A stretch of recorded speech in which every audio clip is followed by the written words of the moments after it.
ఇప్పుడు అందరూ చెప్పినట్లు యాక్చువల్గా సినిమా లాగా తీయలేదు. నాకైతే చాలా రియలిస్టిక్ అనిపించింది. సినిమాలో యూజువల్గా ఎన్ని బయోగ్రఫిక్ మూవీ తీసినప్పుడు హీరో క్యారెక్టర్ని ఎలివేట్ చేయడానికి చాలా సీన్స్ తీస్తారు. దీంట్లో అవేం లేవు, ఉన్నది ఉన్నట్లే తీశాడు. సో మీరు చూడండి, గ్యారంటీగా ఎంజాయ్ చేస్తారు. I like it. జై జగన్. జై జగన్.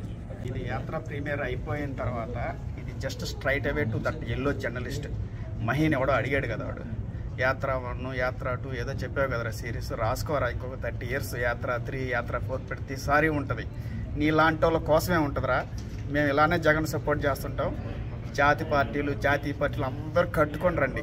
యాత్ర 3కి రెడీగా ఉండండి.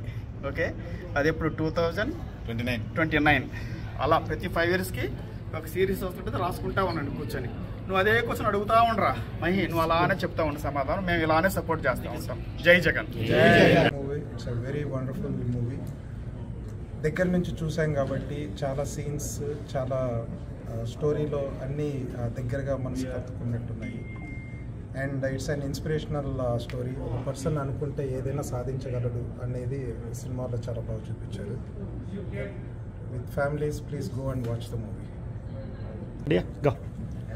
యాత్ర 2 మూవీ చాలా బాగుంది. 2009 నుంచి 2019 వరకు ఆయన పడిన కష్టాలు, ఆయన చేసిన ఓదార్పు యాత్రలు ఎలా అయితే ప్రజల్ని ఇది చేయగలిగాయో చాలా బాగుంది. ఇది చాలా ఇన్స్పిరేషనల్ జర్నీ.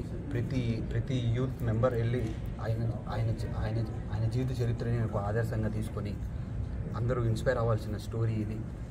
ఇది ఒక సినిమానే కాదు, ఇట్స్ ఒక రియల్ లైఫ్ స్టోరీ. అందరూ మీ ఫ్యామిలీలతో వెళ్ళి అందరూ సినిమా చూసి, చాలా బాగుంది, అందరూ వెళ్ళి చూసి సినిమా ఆదరించాలని కోరు. జై జగన్. జై జగన్.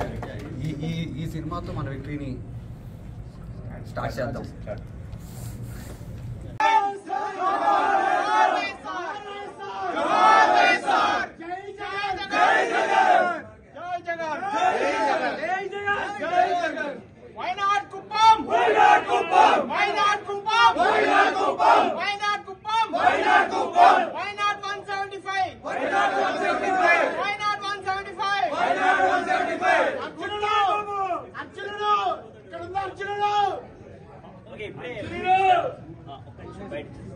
ఇప్పుడే మూవీ చూసాం. థ్యాంక్స్ టు మహి రాఘవ అన్న అండ్ ప్రొడ్యూసర్ శివ మేఘా గారు giving us a fantastic movie.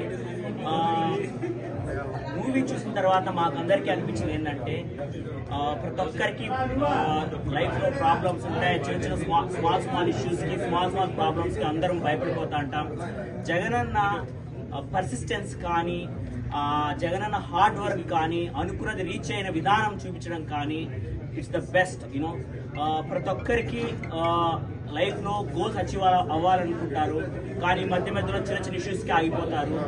అప్పట్లో ఉన్న కాంగ్రెస్ ప్రభుత్వం ఎన్ని కష్టాలు పెట్టినా, ఎన్ని ప్రాబ్లమ్స్ క్రియేట్ చేసినా భయపడకుండా, తొనకకుండా, వనకకుండా కాంగ్రెస్ని కానీ ఢిల్లీని కానీ ఢీకొట్టిన దమ్మున్న ఏకైక నాయకుడు ఉన్నాడంటే అది ఏకైక నాయకుడు జగనన్న మాత్రమే. జై జగన్. జోహార్ YSR. Thanks to go and watch the movie with all your families. Thank you.